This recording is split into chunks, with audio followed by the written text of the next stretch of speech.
një 2-3 fjali nga ajo që dëgjuam, besoj që ishin mesazhe politike në këndvështrimin tim, se ndoshta Pano është i fushës dhe është politikan. Po më bëri përshtypje vota e lirë është më rëndësishme se kulisat politike.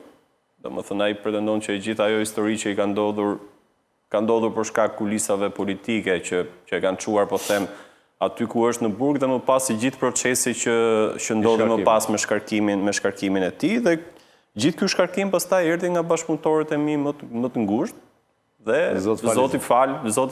i fal sepse nuk e din çfarë kanë bërë sipas Zotit Velia. Megjithatë, përpost atyre notave që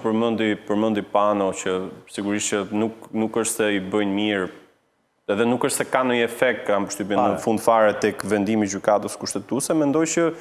unë prisja një fjalim të fokusuar komplet mbi ato baza që ne kemi dëgjuar deri më sot Zoti Velia, që gjithë kjo periudhë është përkthyer në një dhimbje të madhe familjare duke përfshirë shumë emocione brenda, por mendoj që ishte deri diku një fjalim i ekuilibruar.